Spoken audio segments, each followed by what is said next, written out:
Everyone, आज हम living और वर्ल्ड करने वाले हैं। बॉटनी का सबसे छोटा चैप्टर है एंड आई प्रेफर कि हम लाइन बाय लाइन करें एनसीईआरटी की, बिकॉज हर कॉम्पिटिटिव एग्जाम में यही एनसीईआरटी ही पूछी जाती है और वो भी लाइन बाय लाइन। ठीक है, तो इसलिए मैं नोट्स से ज़्यादा एनसीईआरटी को प्रेफर कर रही हूँ। इसके बाद हम नोट्स एंड क्वेश्चन सब डिस्कस करेंगे, बट अभी हम एनसीईआरटी को रेफर कर लेते हैं। सो ये जो पहला वाला पैराग्राफ है ये मुझे उतना अच्छा नहीं लगा, इसीलिए मैंने सीधा ये दूसरे वाले पैराग्राफ पे मैं जंप कर रही हूँ। इफ़ यू वांट आप पहला वाला पैराग्राफ रेफर कर सकते हो। So what is living and what is non living. तो जो लिविंग होता है ना, उसमें एनसीईआरटी जीएम होता है, न्यूट्रिशन होता है, कंट्रोल कोऑर्डिनेशन होता है, एक्सक्रीशन होता है, रेस्पिरेशन होता है, ट्रांसपोर्ट होता है, ग्रोथ होता है, मेटाबॉलिक होता है। तो ये सब कैरेक्टर, ये 7 कैरेक्टर्स से हम बोलते हैं कि वो लिविंग है। अब बाकी जो 7 कैरेक्टर्स जिसमें ना हो हम उन्हें नॉन लिविंग डिक्लेयर कर देते हैं। वैसे तो सिंपल है, हम इंसानों को लिविंग कहते हैं, एनिमल को लिविंग कहते हैं, प्लांट को लिविंग कहते हैं, क्योंकि इन सब में ये 7 कैरेक्टर्स हैं, इसलिए हम इन्हें लिविंग कहते हैं, वरना हम नहीं कहते, है ना। तो अभी ये देखो, so when we try to define living we conventionally look for a distinctive characteristic exhibited by living organism. So वही कि जब हम लिविंग को डिफाइन करना चाहते हैं तो हम बेसिकली सात या कुछ कैरेक्टर्स को प्रेफरेंस देते हैं। ठीक है, तो देखो क्या लिखा है इसमें, growth, reproduction, ability to sense environment and mount a suitable response come to our mind. Immediately a unique feature of a living organism. One can add a few more features like metabolism, ability to self-replicate, self-organize, interact and emergence to the list. That's it. मतलब यहाँ तक आता है, तो वही है जो मैंने एक्सप्लेन किया है। उसके बाद चलो आओ, all living organism increase in mass and increase in number of individual are twin characters of growth। मतलब कह रहे हैं कि हर लिविंग ऑर्गेनिज्म में कुछ ना कुछ तो ग्रोथ होता ही है, या तो उनकी मास बढ़ेगी या तो उनका increase in number. Increase in number मतलब हमारे बॉडी में जो सेल्स हैं, जैसे जैसे हम ग्रो करते हैं हमारे बॉडी के सेल्स भी ग्रो करते हैं और उनका अमाउंट ऑफ नंबर भी हमारी बॉडी में ज़्यादा होता है। तो नेक्स्ट, मल्टीसेलुलर ऑर्गेनिज्म, इसमें क्या लिखा था, a multicellular organism grows by cell division. In plant this growth by cell division occurs continuously throughout their life span. मतलब बेसिकली हमें पता है ना कि प्लांट जो होते हैं ना वो तो ग्रोथ करते हैं बट बाय सेल डिवीजन करते हैं, और उनका जो सेल डिवीजन होता है वो through out their life span होता है। तो यहाँ सिंपल सी बात है, जो प्लांट जब सेल डिवीजन करते हैं तो कौन से सेल से करते हैं, मेरिस्टेमेटिक सेल से करते हैं ना सेल डिवीजन, है ना, वही। और एनिमल में जो ग्रोथ होता है वो कुछ सर्टेन लाइफ स्टेज तक आप देख सकते हो, जैसे कि हम ह्यूमन बींग्स, हमारी कहते हैं ना हमारी हाइट 18 ईयर्स तक बढ़ेगी, या तो लड़कों की हाइट 21 ईयर्स तक बढ़ेगी। तो वही कह रहे हैं कि एनिमल में जो ग्रोथ है वो डिफाइन है कि इस एज तक हम बढ़ेंगे, और वही प्लांट में जो है वो बढ़ता रहता है, मतलब किसी भी एज में बढ़ेगा by meristematic cell. Next is, however, the cell division occurs in certain tissues to replace lost cell। हाँ, एनिमल्स में क्या होता है कि ग्रोथ तो एक सर्टेन स्टेज ऑफ लाइफ तक होती है, बट जो मतलब कभी कभी सेल डिविजन्स होते हैं, जैसे कि कोई सेल हमारा डैमेज हो गया तो उसको हमारी बॉडी या हमारे सेल्स उसको रिप्लेस करके दूसरा नया सेल बना देंगे, तो ये सब होता है। One can easily observe this in vitro culture by simply counting the number of cells under the microscope। ये सब कुछ examples हैं। In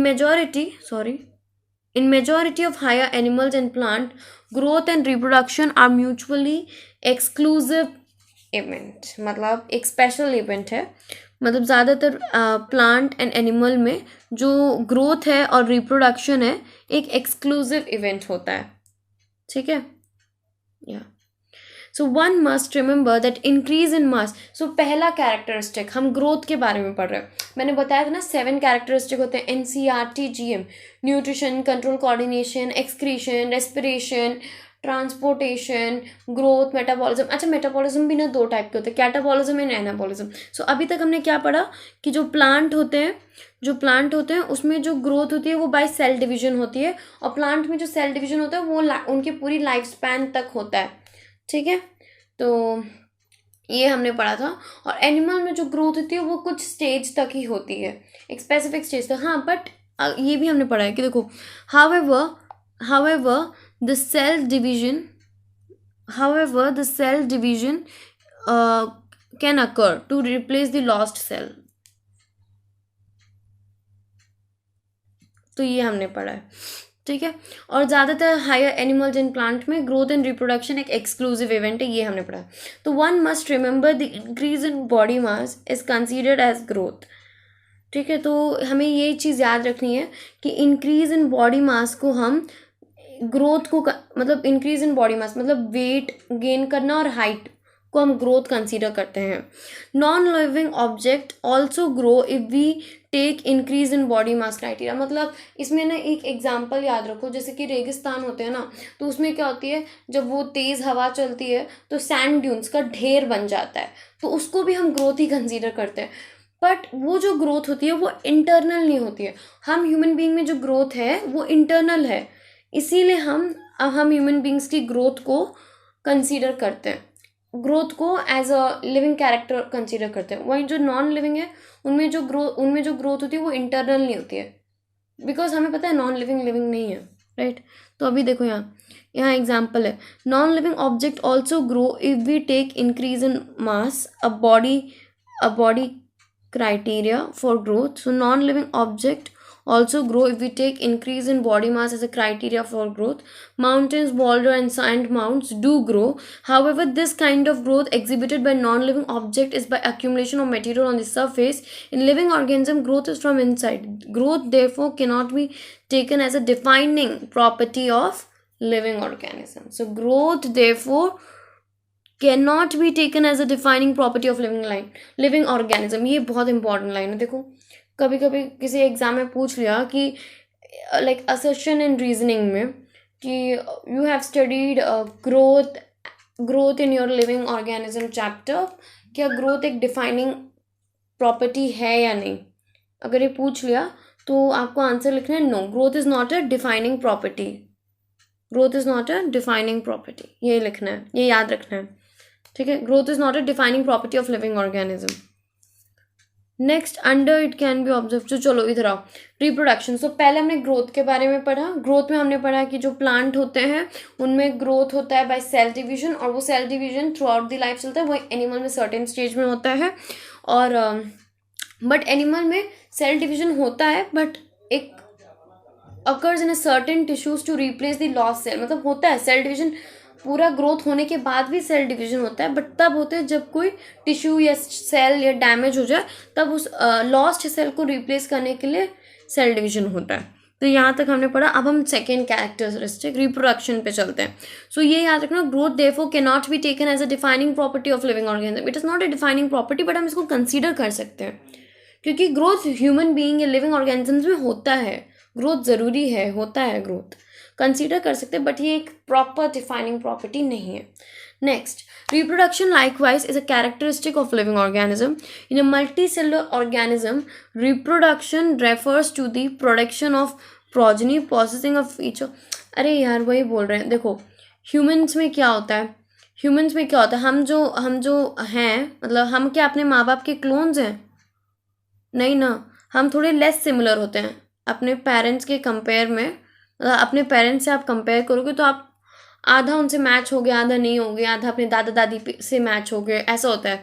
वही क्योंकि human being reproduce by sexual reproduction, where is जो सिंगल सेल्स हैं जैसे कि यूनिसेलुलर ऑर्गेनिज्म, ये सब रिप्रोड्यूस करते हैं बट बाय असेक्सुअल रिप्रोडक्शन। और असेक्सुअल रिप्रोडक्शन में ज़्यादातर क्लोन्स प्रोड्यूस होते हैं, क्लोन्स, ठीक है।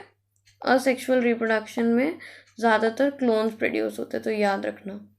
And we are not clones, इसलिए हमारा क्या, हम में और सिंगल सेलुलर ऑर्गेनिजम्स में डिफरेंसेस होते हैं।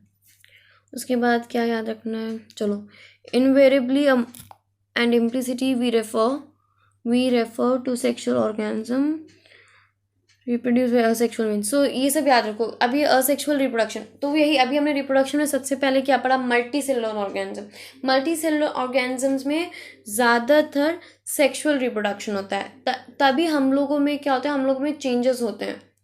हम लोग में चेंजेस होते हैं, इसीलिए हम लोग का आगे चल के एवोल्यूशन होता है। वहीं जो असेक्सुअल रिप्रोडक्शन होता है, जो सिंगल सेलुलर ऑर्गेनिजम्स करते हैं, उनमें डिफरेंसेस नहीं होते हैं। सॉरी, चेंजेस बोली थी ना पहले, डिफरेंसेस, उनमें डिफरेंसेस नहीं होते हैं। तो जब डिफरेंसेस नहीं होगा तो क्या होगा, जब डिफरेंसेस नहीं होगा तो उनका आगे चल के एवोल्यूशन नहीं होगा और वो एडवर्स कंडीशन में ज़्यादा सर्वाइव नहीं कर पाएंगे। सो कई सारे ऑर्गेनिजम्स हैं जो रिप्रोड्यूस करते हैं बाय असेक्सुअल मीन्स, ठीक है, कई सारे ऑर्गेनिजम्स हैं जो रिप्रोड्यूस करते हैं bye asexual means. Fungi multiply and organism reproduce by asexual means. Fungi multiply and spread easily due to the millions of asexual spores and they produce in lower organism like yeast and hydra में क्या होता है, बर्डिंग होता है। East and hydra में बर्डिंग होता है। Fungi कई सारे स्पोर्स प्रोड्यूस करता है, असेक्सुअल स्पोर्स, क्योंकि वो फंगी क्या है, fungi multi cellular but asexual reproduction देता है ना। ईस्ट भी असेक्सुअल रिप्रोडक्शन देता है, हाइड्रा भी असेक्सुअल रिप्रोडक्शन देता है। ये सब क्या करते हैं, ये सब बर्डिंग देते हैं। और वहीं प्लानेरिया जो है वो ट्रू रीजनरेशन देता है, ठीक है, ये सब याद रखना है। ये सब कुछ एग्जाम्पल्स हैं जो शायद पूछ लिए जाए। The fungi, the filamentous algae, the protonema of mosses all easily multiply by fragmentation. When it comes to unicellular organisms like bacteria, unicellular algae or amoeba, the reproduction is synonymous to growth. So this is an important line. तो मतलब देखो, हम human beings में reproduction और growth में फ़र्क होता है, रिप्रोडक्शन और ग्रोथ में फ़र्क होता है। रिप्रोडक्शन ह्यूमन बींग्स में क्या है, giving a rise to a new one, a new young ones, right? That is reproduction. and growth क्या है, increase in height, weight, ये सब। और वहीं यूनिसेलुलर ऑर्गेनिज्म जैसे कि बैक्टीरिया, एल्गे, अमीबा, इन सब में रिप्रोडक्शन मतलब reproduction is synonymous with growth, मतलब काइंड ऑफ सिमिलर है, क्योंकि इनमें ज़्यादा ग्रोथ नहीं होती है। ये अपने यंग वंस को जब अराइज करेंगे तो उसी को ग्रोथ कंसीडर कर सकते हैं हम लोग, ठीक है। तो अच्छा हाँ, अमीबा किससे रिप्रोड्यूस करता है, बाय बाइनरी फिशन, ये तो पता है ना। अमीबा किससे रिप्रोड्यूस करता है, bye binary fission, right? Amoeba is a unicellular organism. We have already defined a growth is equivalent to increase in cell number or mass, right? So growth is equivalent to increase in cell number or mass. Hence we notice that in single celled organism we are not very clear about the usage of the term of, हाँ हम नहीं clear है ना, growth is synonymous with reproduction, अभी तक हम पढ़ते आ रहे हैं, so we are not clear. But yeah, ये चीज़ याद रखना कि growth is कहाँ गया, growth therefore can not be taken as a defining property of a living organism. वो एक डिफाइनिंग प्रॉपर्टी नहीं है, बिकॉज नॉन लिविंग ऑर्गेनिजम्स भी ग्रो करते हैं ना, जैसे कि वो माउंटेन्स का सैंड ड्यून्स, ये सब हमने पढ़ा ना। तो growth is not a defining property, but हम उसको कंसिडर कर सकते हैं। एनसीईआरटी जीएम को याद रखना, ठीक है। Further there are many organism which do not reproduce. हाँ, कई ऑर्गेनिजम्स हैं जो नहीं रिप्रोड्यूस करते हैं, जैसे कि म्यूल्स, ये सब स्टेराइल है ना, तो वही। Hence reproduction is not also can not B an inclusive defining characteristic. तो इसकी वजह से हम ये नहीं कह सकते, जैसे कि कुछ स्टेराइल कपल्स हैं, क्या हम कह सकते हैं कि वो लिविंग है या नॉन लिविंग, मतलब वो स्टेराइल हैं बट वो लिविंग है ना। तो वही, तो ज़रूरी नहीं है जो लिविंग ऑर्गेनिज्म स्टेराइल हो उसको हम नॉन लिविंग कंसीडर कर दें। सो इसी रीज़न से हम ये कह सकते हैं कि reproduction is not a well definition of living, right. हाँ, क्योंकि कई कपल्स होते हैं स्टेराइल बट वो लिविंग होते हैं, राइट। इसीलिए यहाँ पर एक वर्ड आ रहा है म्यूल। तो म्यूल का मतलब क्या होता है, जब mail donkey and female horse, उन दोनों को कंसीडर करके हम म्यूल बोलते हैं, राइट। उन दोनों को कंसीडर करके हम म्यूल बोलते हैं, या तो ये चीज़ याद रखना।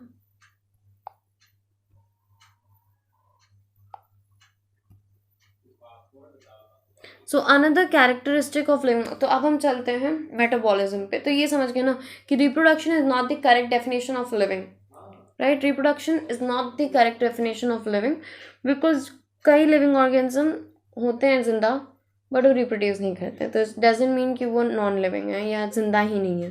तो इसलिए reproduction is not also a proper definition of living, and this is also not the proper definition of living. Okay, growth and reproduction both are not the proper definition.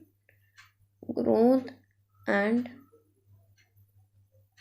reproduction दोनों प्रॉपर डेफिनेशन नहीं है। तो basically हमने इस page में growth and reproduction को cover कर लिया। अब हम चलते हैं तीसरी कैरेक्टरिस्टिक जो है metabolism. Another characteristic is metabolism.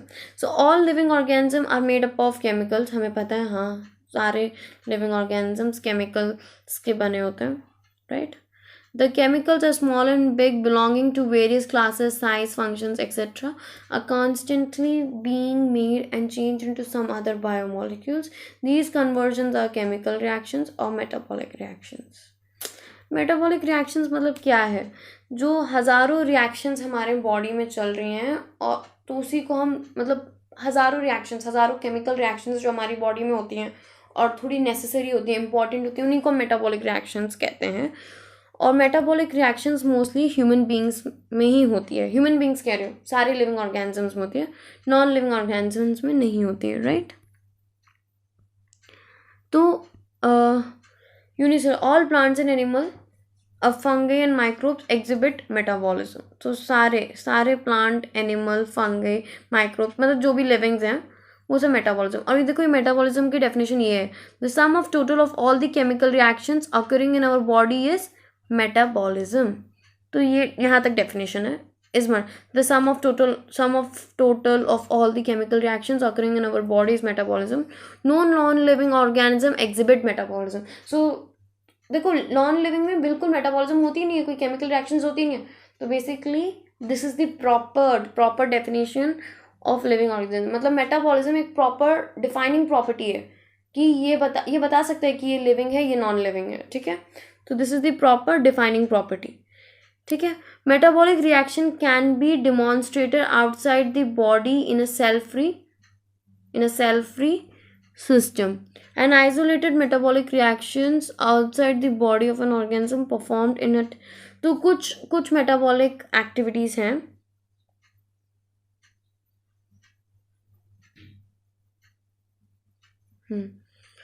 कुछ मेटाबॉलिक रिएक्शंस होती हैं जो outside the body of organism भी होती हैं। तो देखो, ये यहाँ से पढ़ो, an isolated metabolic reactions outside the body of an organism performed in a test tube is neither living nor non living. मतलब कुछ मेटाबॉलिक रिएक्शंस हैं जो आउटसाइड द बॉडी होती हैं, मतलब आउटसाइड द बॉडी होती हैं। जैसे कि कोई भी रिएक्शन टेस्ट ट्यूब में जो हो रही है वो ना ही लिविंग होती है ना ही नॉन लिविंग होती है, ठीक है?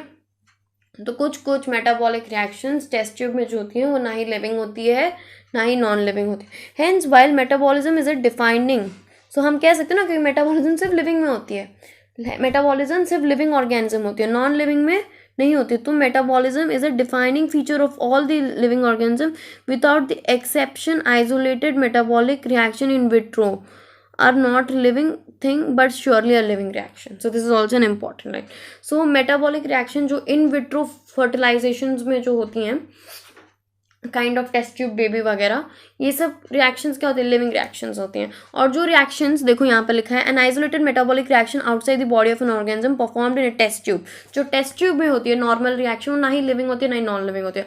बट बेसिकली याद रखना, metabolic reactions non living organism में होती ही नहीं है। प्लांट, एनिमल, फंगी, माइक्रोब्स, ये सब में मेटाबॉलिज्म रिएक्शंस होती हैं।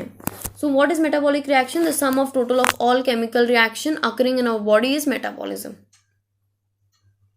Defining feature of living life forms. Perhaps the most obvious, so हम अभी तक 3 प्रॉपर्टी पढ़ चुके हैं, रिप्रोडक्शन, ग्रोथ एंड मेटाबॉलिज्म। इसमें से 2 प्रॉपर्टी जो हमने पढ़ी है, रिप्रोडक्शन एंड ग्रोथ, वो एक डिफाइनिंग प्रॉपर्टी नहीं है लिविंग ऑर्गेनिज्म की, ठीक है? और वही मेटाबॉलिज्म जो हमने पढ़ा है वो डिफाइनिंग प्रॉपर्टी है लिविंग ऑर्गेनिज्म की, ये याद रखना। म्यूल क्या होता है? Mule mail donkey and female horse को जो बनाकर एक ब्रीड बना रहे हैं उसको हम म्यूल कहते हैं, ठीक है? उसी को हम म्यूल कहते हैं। Next, Perhaps the most obvious and technically complicated feature of all the living organisms. So cellular organization. अभी क्या पढ़ रहे हैं हम? Perhaps the most obvious and technically complicated feature of all living organisms is the ability to sense the surrounding and environment. मतलब हम human beings जो हैं वो अपनी सराउंडिंग को सेंस कर सकते हैं, राइट. हवा को फील कर सकते हैं वही, और वही नॉन लिविंग चीज़ें नहीं कर सकते हैं. तो यही बोल रहे हैं ये लोग. So and respond to the environmental stimuli. हम लोग क्या कर सकते हैं, हम लोग को किसी ने पिंच किया, हमें पता चला ना, हमने उस मतलब कोई जैसे कि कोई गर्म चीज़ हम पे गिरने वाली होती है, हम तुरंत रिस्पॉन्ड करते हैं, तुरंत हट जाते हैं उस जगह से. तो हम ह्यूमन बीइंग्स या हम लिविंग ऑर्गेनिज्म एक्सटर्नल इन्वायरमेंट को रिस्पॉन्ड करते हैं, एक्सटर्नल स्टिमुलाई या इन्वायरमेंटल स्टिमुलाई को रिस्पॉन्ड करते हैं, विच कुड बी केमिकल और biological. We sense our environment through our sense organ. हम अपना सेंस ऑर्गन से सेंस करते हैं. Plant response to external factor like light, water, temperature, other organisms, pollutant etcetera. All organisms from the prokaryotes to the most complex can sense and respond to environmental cues. मतलब कोई भी organism अगर वो living है, चाहे वो छोटा सा ऑर्गेनिज्म प्रोकैरियोट हो या यूकैरियोट.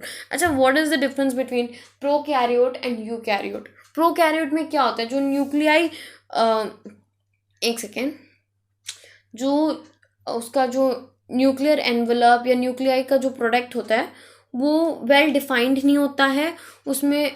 उसमें ना मतलब उसमें न्यूक्लियर मेम्ब्रेन, न्यूक्लियर मतलब प्रॉपर वेल डिफाइंड, जिसके पास न्यूक्लियाई ना हो उसको हम प्रोकैरियोट कहते हैं. और जिसके पास प्रॉपर वेल डिफाइंड, मतलब सिंपल लैंग्वेज में मैं बोल रही हूँ, जिसमें proper well defined nucleus, nuclear membrane ये सब हो, उसको हम यूकैरियोट्स बोलते हैं. बेसिकली हम मल्टी सेलुलर के ज़्यादातर ऑर्गेनिजम्स यूकैरियोट्स होते हैं, हम ह्यूमन बींग्स यूकैरियोट्स हैं, ठीक है. तो all organism from the prokaryotes to the most complex eukaryotes can sense and response to the environmental cues. So photo period affects the reproduction in seasonal breeds both plant and animal. तो वही बता रहे हैं कि जो plant होते हैं वो प्लांट, एनिमल, लिविंग, कोई भी लिविंग ऑर्गेनिज्म जो है वो एक्सटर्नल इन्वायरमेंट को क्या कर सकता है, रिस्पॉन्ड कर सकता है, हम सेंस कर सकते हैं. और वही जो नॉन लिविंग है वो नहीं कर सकते हैं. बस यही बता रहे हैं. इस पैराग्राफ में भी वही रिपीटिंग लाइन है.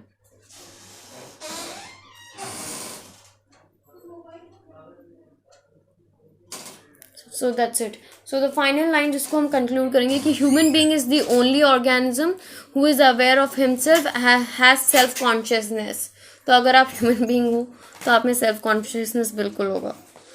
तो बस हमने अभी तक कितने फीचर्स पढ़े? 4 फीचर्स पढ़े. पहला पढ़ा ग्रोथ रिप्रोडक्शन.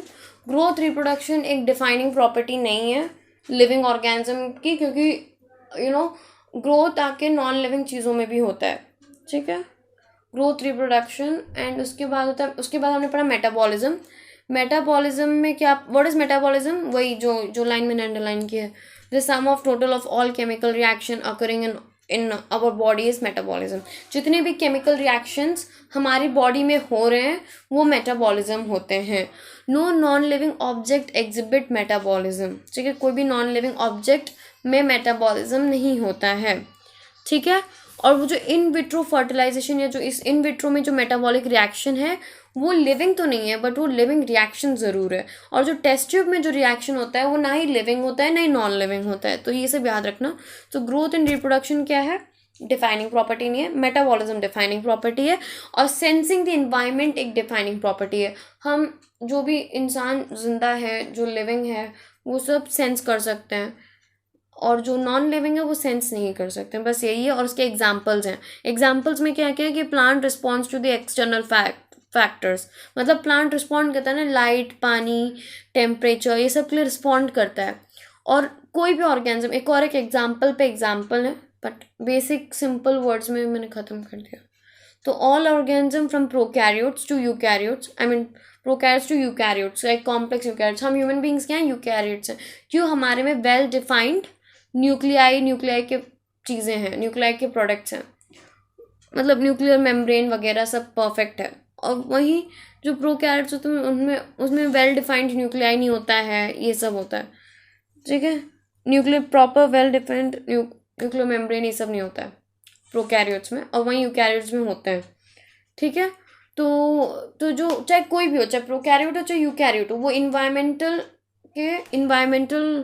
के स्टिमुलाई को रिस्पॉन्ड ज़रूर करता है। That's it. Next is photo period. Photo period का भी एक एग्जांपल दे रखा है। फोटो पीरियड जो होता है वो affects the reproduction in seasonal breeders. Actually ये जो लाइन है ना, photo periods affects the reproduction in seasonal breeder, ये लास्ट ईयर पूछा गया था। लास्ट ईयर नहीं, मतलब प्रीवियस ईयर के क्वेश्चन पेपर्स में ये लाइन है। So both plant and animal, seasonal breeders of both plant and animal, मतलब फोटो पीरियड्स जो होते हैं। एक्चुअली मैं इसके काफ़ी एग्जाम्पल रिपीट कर चुकी हूँ, तो आगे बढ़ते हैं। तो कॉन्शियसनेस जो है वो एक डिफाइनिंग प्रॉपर्टी है लिविंग ऑर्गेनिज्म की, तो ये याद रखना है। तो मेटाबॉलिज्म एक डिफाइनिंग प्रॉपर्टी है, कॉन्शियसनेस डिफाइनिंग प्रॉपर्टी है, growth is not a defining property, nor the reproduction is a defining property. Okay, so when it comes to human being, it's all more difficult to define the living state. We observe patient, अच्छा हाँ, कई patient होते हैं जो coma में होते हैं, virtually supported by machines, मतलब उनको मशीन सपोर्ट कर रही है। तो उन पेशेंट में क्या होता है, सेल्फ कॉन्शियसनेस नहीं होता है, बट हम उन्हें क्या कहते हैं कि वो जिंदा है, मोस्टली जिंदा ही बोलते हैं। तो ऐसे पेशेंट्स में क्या होता है, सेल्फ कॉन्शियसनेस नहीं होता है, याद रखना। In higher class you will come to know the phenomena due to the underlying interactions. So हाँ, यहाँ पे एक बोल रहे हैं, एक इम्पॉर्टेंट चीज़ बोल रहे हैं कि जो प्रॉपर्टीज़ ऑफ टिश्यूज़ है वो सिर्फ एक सेल पे नहीं डिपेंडेंट होता है। प्रॉपर्टीज़ ऑफ टिश्यूज़ जो होता है ना, एक second, properties of tissues are not present in the constituent cell but arises as a result of interaction among the constituent cell. मतलब जो टिश्यू की जो फंक्शनिंग है वो बेस्ड ऑन एक सेल पे नहीं है, वो कई सेल, एक्चुअली कई सेल को मिलाकर ही टिश्यू बनता है, तो उसकी फंक्शनिंग भी क्या होगी, कई सेल्स को मिलाकर ही उसकी फंक्शनिंग होगी, राइट। दैट्स इट, ये एक चीज़ है। So the interaction result in the emergent properties at the phenomena is true in the hierarchy and complexity. Therefore we can say the living organisms, यहाँ से line important, therefore we can say that living organisms are self-replicating, evolving and self-regulating interactive system capable of responding to external stimuli. So biology is the story of earth, biology is the story of evolution of living organism. All living organisms present in the past, future. बस ये इधर basically बता रहे हैं कि biology का definition बोल रहे हैं, और सेल्फ रेप्लिकेशन, इवॉल्विंग, मतलब जो बेसिकली जो लिविंग ऑर्गेनिजम्स होते हैं वो एक दूसरे में ज़रूर इंटरेक्ट करते हैं, जैसे कि टिश्यू की फंक्शनिंग एक एग्जांपल थी इस पर। बस इस पेज में हमने क्या पढ़ा, इसमें हमने सेल्फ कॉन्शियसनेस के बारे में पढ़ा, और ऊपर हमने मेटाबॉलिक रिएक्शंस का डेफिनेशन के बारे में पढ़ा, बस यही पढ़ा है, और बायोलॉजी के नीचे थोड़ी सी डेफिनेशन थी बस। Okay, next is diversity in the living world. So diversity जो है लिविंग वर्ल्ड की, यार अभी तक हमने जितना भी पढ़ा है ना, मतलब नीट में इस चैप्टर से तो बहुत कम क्वेश्चंस आते हैं, पर बोर्ड्स में पूछे जा सकते हैं, वो भी बोर्ड्स में ना इसमें से नहीं पूछेंगे, मतलब इसमें से कहाँ से, मतलब यहाँ से topic diversity in living world से आएगा, और ये जो है ना, अरे वो जो, हाँ, ये taxonomic categories, kingdom, phylum, class, order, family, genus, species, यहाँ से आता है क्वेश्चंस, मतलब इसके ऑर्डर्स लिखने को बोलते हैं, इसको डिफाइन करने को बोलते हैं। और नीट में ना ज़्यादातर ये जो मैं बोल रही हूँ, ये देखो, ये जो पैराग्राफ है, मतलब पैराग्राफ नहीं, ये जो ब्लॉक्स है, टैब ब्लॉक, कॉलम, यहाँ से आता है, ठीक है, क्वेश्चंस यहाँ से आते हैं। बाकी botanical garden and keys and summary, हम समरी को तक रेफर करेंगे, क्योंकि आजकल ना किसी भी एग्ज़ाम का भरोसा नहीं है, कौन सा क्वेश्चन कहाँ से आ जाए।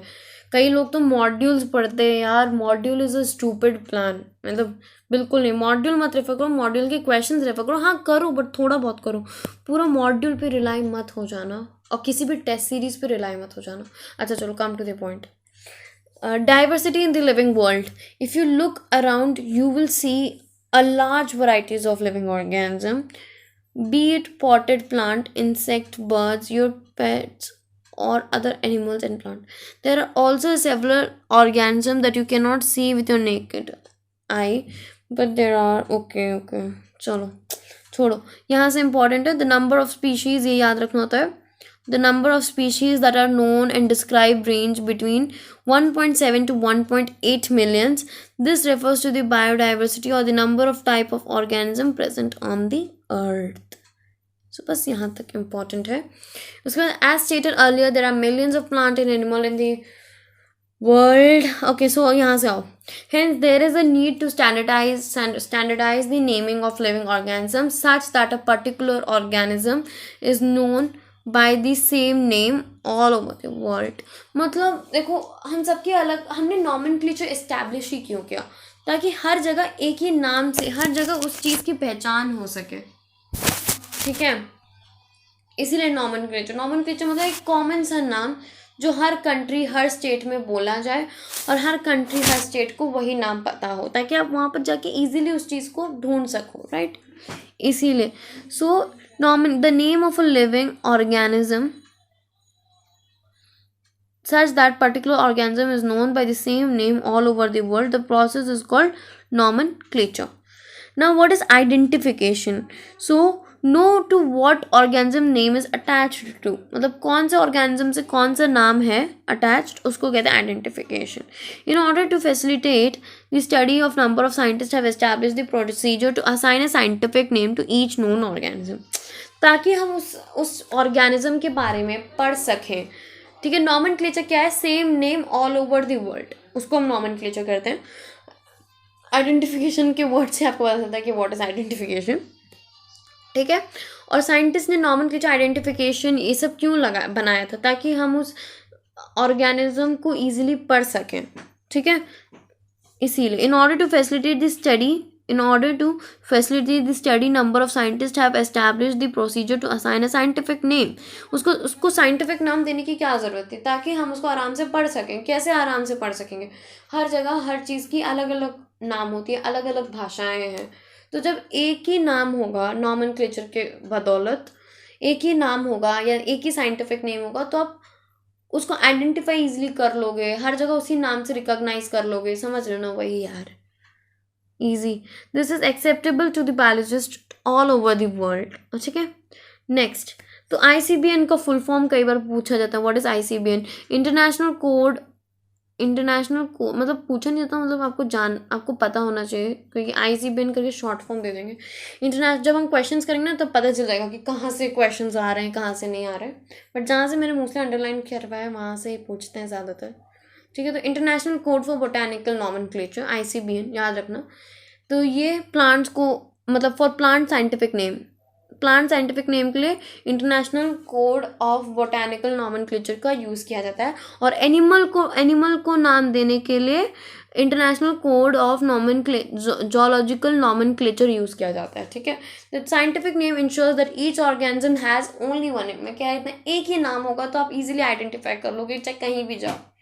ठीक है, चाहे लखनऊ से कहीं जाओ, दिल्ली, उधर भी एक ही वही चीज़, वही साइंटिफिक नेम होगा.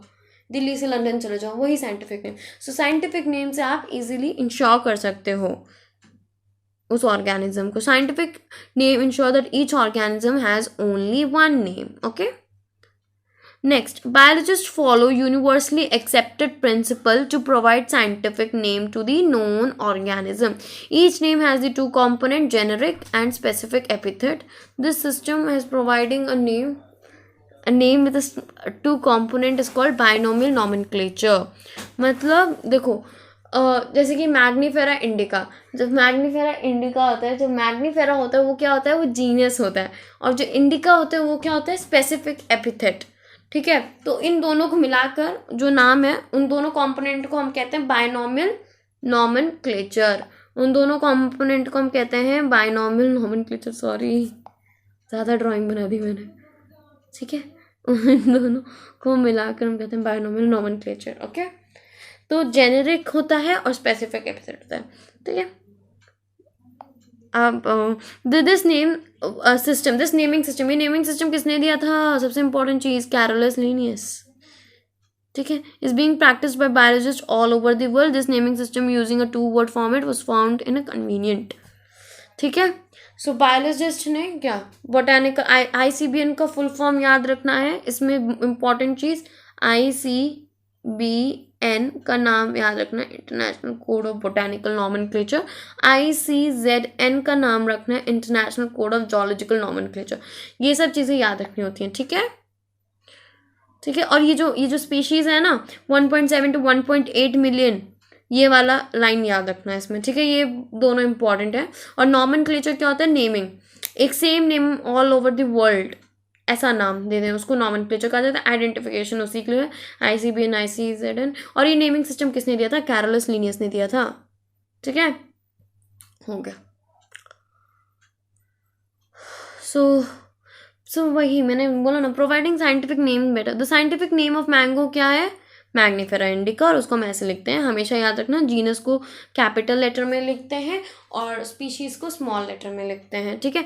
मतलब जीनस को कैपिटल लेटर, मतलब मैंने ये बोला जीनस को कैपिटल लेटर में लिखते हैं, मतलब जीनस को कैपिटल लेटर मतलब स्टार्टिंग जो वर्ड है मैग्नीफेरा, जो M लिख रहे हो वो कैपिटल होना चाहिए, बाकी मैग्नीफेरा स्मॉल, AGNIFER स्मॉल में लिख सकते हो, ठीक है। सॉरी, ANGIFER, ठीक है, मैंगी फेरा इंडिका, ठीक है। Let us see how it is a binomial name, ठीक है। इन दिस वही एक सेकेंड, मैंगी फेरा ये क्या रिप्रेजेंट करता है? जीनस। और इंडिका क्या रिप्रेजेंट करता है? स्पीशीज। बोला ना, इंडिका पूरा का पूरा स्मॉल, और जीनस में जो फर्स्ट वर्ड है, फर्स्ट लेटर जो है वो कैपिटल होना चाहिए। सो ये 4 रूल्स याद रखना है, 1 2 3 4, ये 4 रूल्स याद रखने हैं, ठीक है। तो पहला है, biological name are generally in Latin and written in italic. So biological names क्या होते हैं? जनरली लैटिन में होते हैं, और हम उसको रिटन अगर लिखेंगे तो कैसे लिखेंगे? इटैलिक्स में लिखेंगे, ठीक है, okay. The first word in biological name represent genus, मैंने पहले ही बोल दिया है, मैंगीफेरा क्या है? जीनस है। इंडिका क्या है? स्पीशीज है। Second component denote species epithet, और दोनों कंपोनेंट को मिला के क्या बनता है? यहाँ इस पेज में लिखा है बायोनोमियल नॉमेनक्लेचर, ठीक है। सो उसके बाद both of the word in biological name when hand written, जब हाथों से लिखेंगे, जब नोटबुक में लिखेंगे तो क्या होना चाहिए? अंडरलाइन होना चाहिए। क्या होना चाहिए? अंडरलाइन होना चाहिए। और अगर हम प्रिंट करेंगे तो कैसे होना चाहिए? इटैलिक्स में होना चाहिए, ताकि इससे क्या मतलब अंडरलाइन करेंगे तो मतलब लिखेंगे तो अंडरलाइन होना चाहिए, हैंड रिटन पे अंडरलाइन होना चाहिए, और प्रिंटेड होगा तो इटैलिक्स में होना चाहिए, है ना। तो इससे क्या इंडिकेट कर रहे हैं कि वो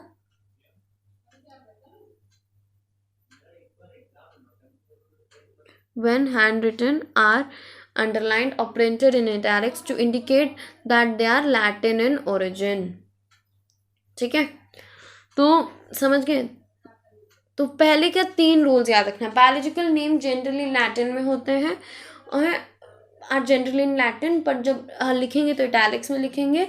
फर्स्ट वर्ड जो बायोलॉजिकल नेम में होता है जीनस जेनेरिक होता है, दूसरा स्पेसिफिक जीनस होता है। पहला वर्ड जीनस होता है, दूसरा होता है स्पेसिफिक एपिथेट, ठीक है। और उसके बाद जब हम उसको हाथों से लिखेंगे तो अंडरलाइन होना चाहिए, प्रिंटेड होगा तो इटैलिक्स में होना चाहिए। इससे क्या होता है? इससे पता चलता है कि वो लैटिन ओरिजिन में है। The first word denoting the genus starts with a capital letter while the specific epithet starts with a small letter। और इसका एग्जाम्पल इन्होंने फाइनली दे दिया मैंगीफेरा इंडिका, ठीक है।